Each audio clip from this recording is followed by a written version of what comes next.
Hello, hello, hello, my friends, and all those who watch my show. I hope everyone has had a great week. This is the holiday season and Christmas for those who celebrate Christmas. And so I just want to wish everyone a happy holiday in the event I don't do a show before Christmas. If you've been following the last two segments I've done, you would have noticed that I've been doing a segment on education with Laura and Gino, who is an experienced, very impressive educator. She's an educational consultant, which is why she is the perfect candidate for doing these segments with me. I was not supposed to do a show tonight, but I stumbled on a TikTok video today, and I know a lot of people are afraid of TikTok. But this morning, I stumbled on this video, and it's by someone called, I think, Silver Broom. I tried very hard to find the name of the person who actually did the video, and all I could come up with is Silver Broom. So I'm not taking credit for someone's work, but because we're doing a series on education and AI, I thought this was just perfect. At least it's pertinent to what we've been discussing, and so I wanted to share it with you. I wanted to start by saying one of the things he said, and I will include the video in my video tonight so you can watch it in its entirety. What I have done is taken excerpts, made notes on a few talking points I wanted to discuss, but you will be able to watch the entire video because I will embed it in this one. And one of the first things he said is we need to understand the education system. In the previous segments, we have discussed, Laura and I, what we find our opinions, and for Laura, facts, because this is her territory or this is her expertise. We were able to identify what we think is wrong, what we see is wrong with the system. And don't get me wrong, there are a lot of things right about it, but there's also a lot wrong. The school system came first, and I'm going to read my notes to you. They built a structure that's used for obedience. It's like from a very tender age, we are being primed to be obedient to the system. We are taught to sit still, we have to sit still, and we have to be compliant and respond to the school bell. Children are expected to sit 8 hours each day during the school week and not move unless you are in a project or you have to go to the restroom, which is something that really bothered me. I think I had what the world calls ADHD, but I was not diagnosed because I grew up in a country where they didn't make these types of diagnoses on kids in school. They just said that you didn't fit the mold, basically. And I never fit any molds, never have. I have tried, and each time I felt like a wrong hole trying to be squeezed into a square. Just didn't fit for me. So that's a difficulty I lived with and just decided that I was weird or something was wrong with me, as I would imagine many children in my situation in today's world are also doing in order to get through the system. Continuing with my notes, it is designed, like I said before, to keep us compliant, and those who couldn't were given the label I just mentioned, ADHD. Um, and the ADHD is a mismatch between human biology and the education industrial system. I couldn't put it better. Hats off to the gentleman whose video I am sharing bits of with you right now. But you need to stay tuned and watch the video in its entirety if you can. So many recognize what is wrong with the system, but we can't change it because it is built for the convenience of the state and those who make the rules. The child who does not fit the box is given a label. And I want to talk to you about that label. As always, I am very open and I share all of my experiences. I feel, and my goal for doing this is hoping if there's someone else out there, a young person or anyone, who may have struggled or is struggling with fitting into the system and carrying guilt and shame because you can't, that this might help you, hopefully. Because this is the whole point of why I carve out time and do these segments that I share with you. Growing up, I think I mentioned in previous videos, I hated school. I hated structure. I didn't understand what was wrong with me because everyone else seemed fine with it. They came to school or went to school, they sat down, and they did whatever they were told to do. It's not that I was belligerent or ornery or just wanting to be a pain. It's some of what I was being told to do wasn't making sense to me. I am always, I live a lot in my head, as some people say. I think a lot of introspection goes on in my head, and I like to connect dots before it can resonate with me. And so throughout my life, I've looked around and I've watched people. There's a lot of surreptitiousness that is going on around us in our governments, in just about all the systems that we have to be a part of.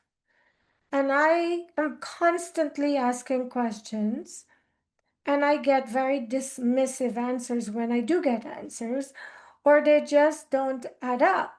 And it doesn't sit well with me. But I look around and everyone seems okay with whatever they're told. It's like it's not making sense to me. This is the general attitude I get from people. It's not making sense, but if they say so, it's so. And therein, I think, lies the problems of the world, because we are all a part of the world. And if we are just getting orders and we're just being given rules, and don't get me wrong, we need rules. We can't have an unruly world. But if it's not making sense, why would you do it? Why would you be okay with some of the things happening in the world? Like people who've committed heinous crimes, but they're from what the world calls the upper echelon, are pardoned.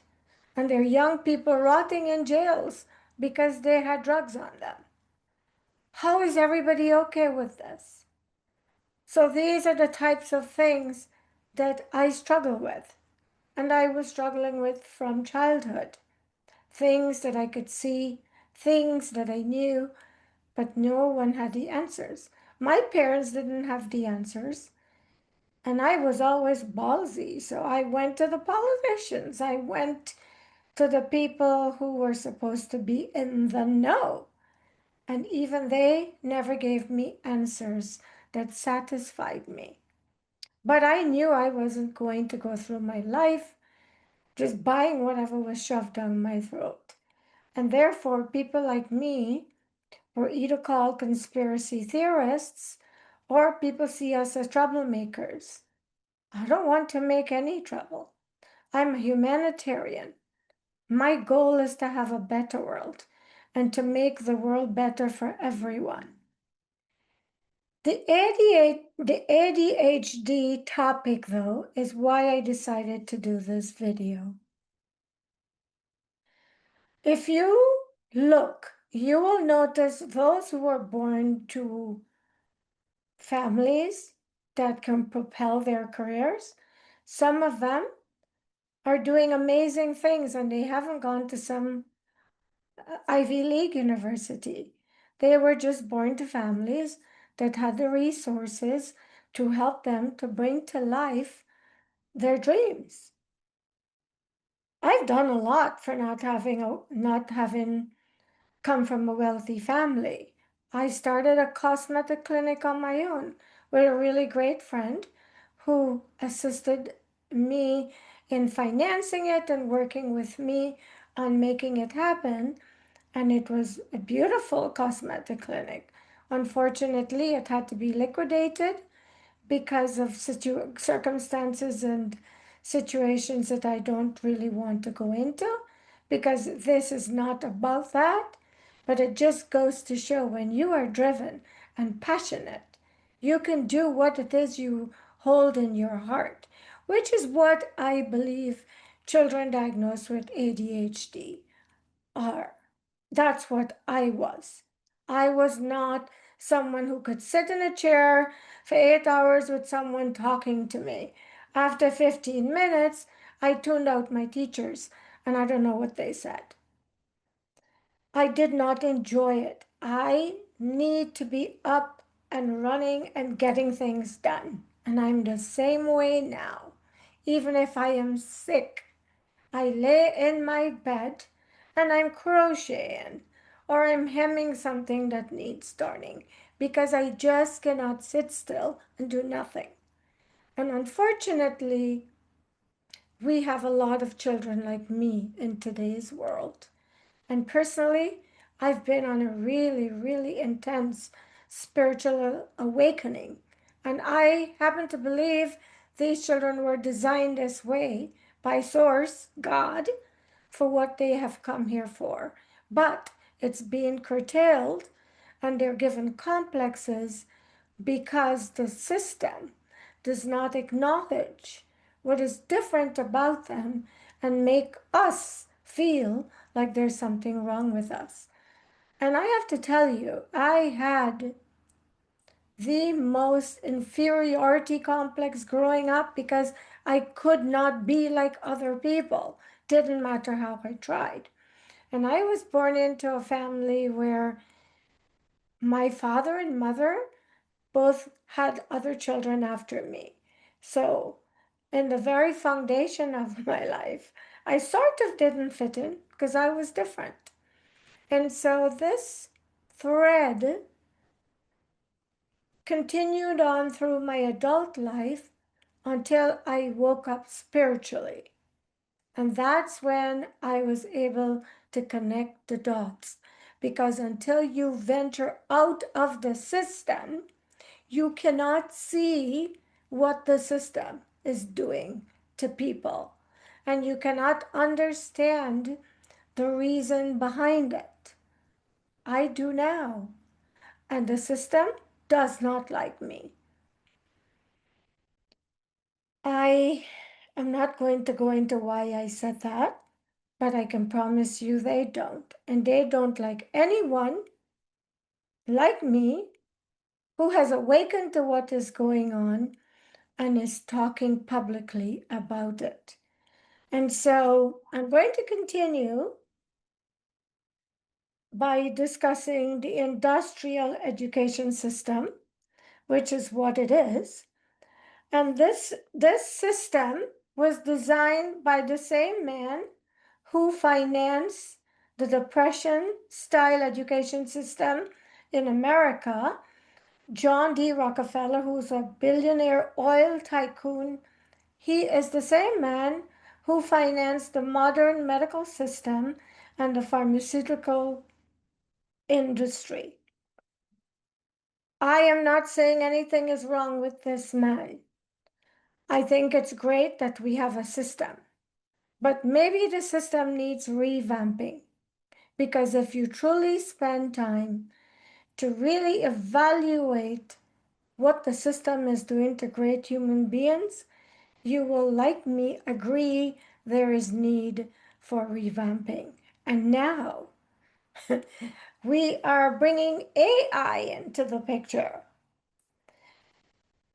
And only time will tell what is going to unfold, although we are getting glimpses of it already.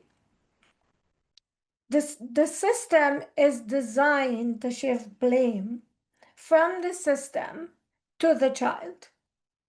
And I think they do this when they tell the child they have ADHD or something is wrong with them, or they're lazy, or they're not focusing. All these narratives that are thrown at children, which they carry throughout their lives.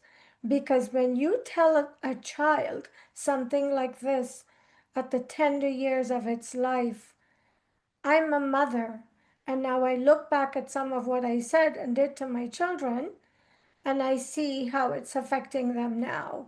But I didn't know any different because that is what was done to me.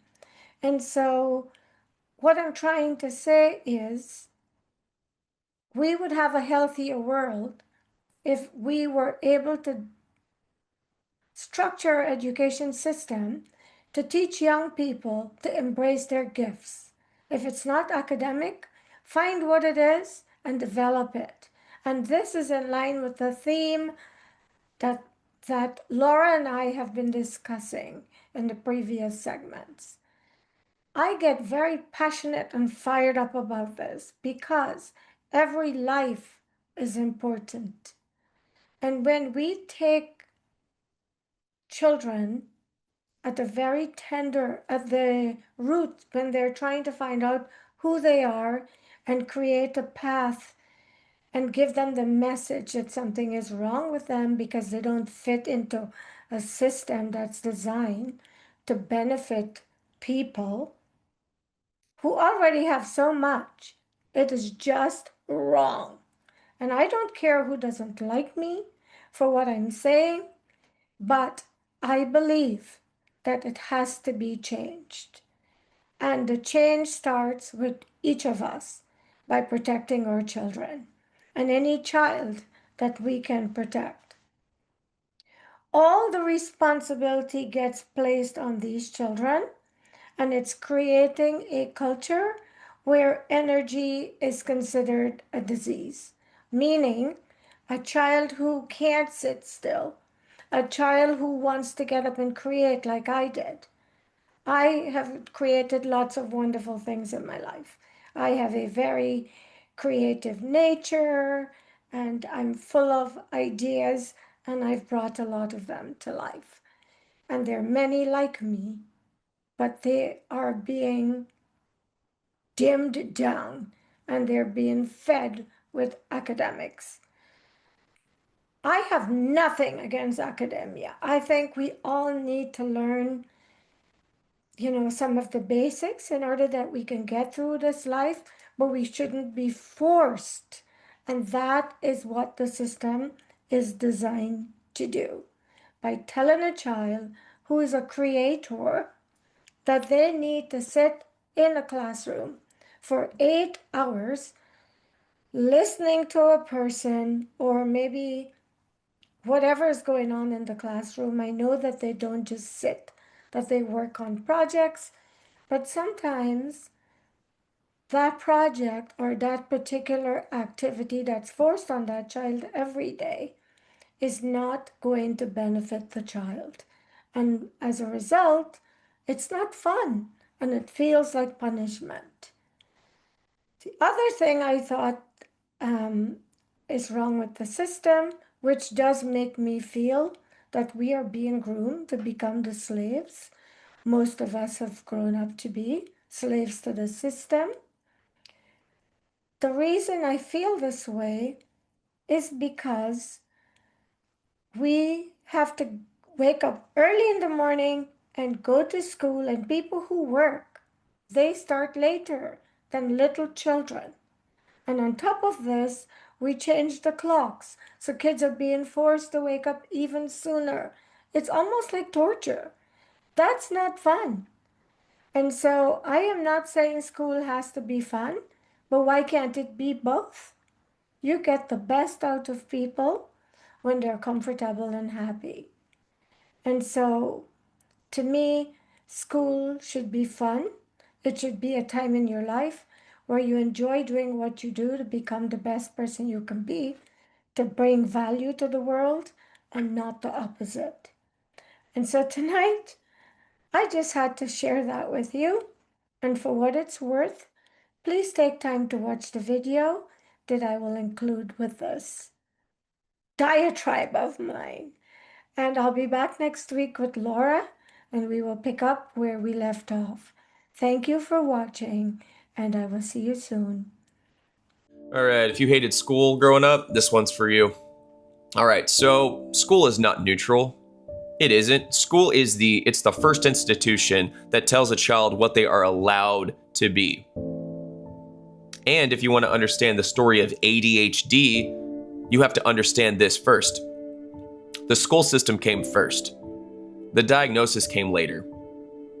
They built a structure based on obedience, sitting still, and quiet compliance. Then they created a medical category for children who could not conform to that structure. So this is not a medical story. This is a system story. The Prussian model, it was designed specifically to take children and turn them into compliant factory workers and compliant soldiers. That is the DNA of modern school. And from the moment that a kid starts kindergarten, every single hour of that day is about shaping them to obey the bell. Sit here, don't talk, raise your hand, wait your turn, memorize this, regurgitate that. None of this is how children learn. Children learn through movement, through building things, through trial and error, through imitation of adults in real life environments. Children were built to learn through physical interactions with the world. But here's the thing, the system cannot control that. So what does it do? It replaced life with worksheets and standardized testing. And the tragedy is this: children who resist this unnatural environment, because that's what it is, it's unnatural. The ones who resist this, they are not defective. They are responsive. They are reacting exactly how a healthy organism reacts when it is trapped in a cage. But instead of redesigning the cage, the culture drugs the kid. And because most adults today were also raised inside that same cage, they just assume the cage is normal. This is how false baselines get created. You take an unnatural environment, force children into it, and then call the ones who struggle disordered. That is how you invent abnormality. But the truth is, the real baseline is energy, it's curiosity, it's motion, experimentation, noise, trying and failing, and trying again. Physical trial, risk, exploration. Those are not symptoms, those are developmental requirements. And the system doesn't have the capacity to handle those traits, so they pathologize them. And this is the truth that a lot of parents don't want to face. ADHD is not a natural category. ADHD is a symptom of a mismatch between human biology and industrial education. The school system cannot change because it wasn't built for the development of children. It was built for the convenience of the state. So because of that, it is the child that gets labeled. And that labeling follows that child for the rest of their life. Because of this, their own sense of identity becomes warped. It becomes warped by terms that were invented to make them easier to manage. This is exactly why so many men grow up and feel broken. Because from the age of 7, they were told by their teachers and their peers that and by doctors and therapists that their male wiring was a disorder. The world didn't break that kid, the system did. Let's go a layer deeper, shall we? If you want to see how manufactured this actually is, then you have to look at the timeline. The industrial education system was fully operational, like I said, long before the ADHD diagnosis category even existed. Before that was even a thing, right? School came first, diagnosis came later. Meaning, the medicalization was a retrofit. But here's where it gets darker. I've talked about this before. The same man who financed the Prussian-style public education system in America, John D. Rockefeller, he was a billionaire oil tycoon. He is the same man who financed the modern medical system and pharmaceutical industry. The Rockefeller Foundation. He engineered the environment and the cures for the symptoms that environment created. Problem, reaction, solution, Hegelian dialectic. This didn't happen because the system does hate children, but also it happened because the system has priorities that have nothing to do with children, right? So the system, it prioritizes consistency, compliance, predictability, and controllability, right? Those are system values. So just think about it. Any trait that disrupts those values, what happens? Well, it becomes a behavioral issue. The diagnosis is used to shift blame away from the system and onto the child. And that it creates a story that allows adults to avoid redesigning anything. If you think about it, teachers don't need to adjust their methods. Administrators, they don't need to allow more physical environments for learning. The institution doesn't need to evolve, and it hasn't. All responsibility gets placed on the child's neurology. And that creates a culture where energy is considered a disease, where sitting still for 8 hours a day is considered healthy and normal, and where this manufactured boredom is considered maturity.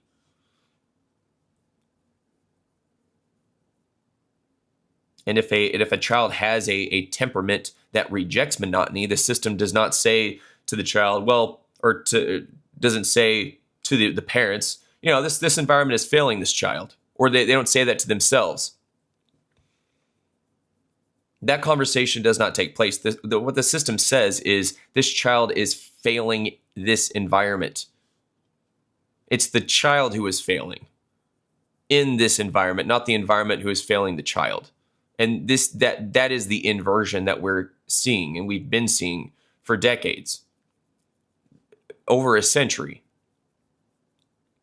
That inversion is how it's how they engineered the concept of abnormal children. But yeah, now let's talk about the adult outcome. So just take the same exact traits that got a boy punished in school. So restlessness, risk-taking, hyper-focus, resistance to authority, intense curiosity, physical energy, problem solving through action. But now place those traits in the real world. What do you get? You get entrepreneurship, you get engineering, you get crisis response, you get the building of companies and invention and inventing solutions, different inventions. Those traits are strengths in the real world. The same world that medicated him at 8 will later depend on men like him to build the future. There's a reason why so many founders, inventors, top performers, and innovators were problem children. Problem children. They were never broken. They were miscast in the wrong environment. When a child's natural temperament is punished instead of shaped, the child becomes ashamed of who they are. And that shame stays with them into adulthood. And that is the meta damage. Not the pills, not the labels, the identity. The belief that something is wrong with me. That is the wound, which creates more problems and more medications are provided for those problems. That's a domino effect. This is not progress. This is cultural self-destruction. It's been playing out for so long. So long. We are a Prozac nation now.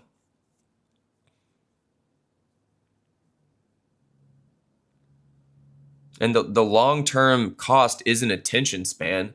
The long-term cost is the destruction of a generation of builders and explorers and creators.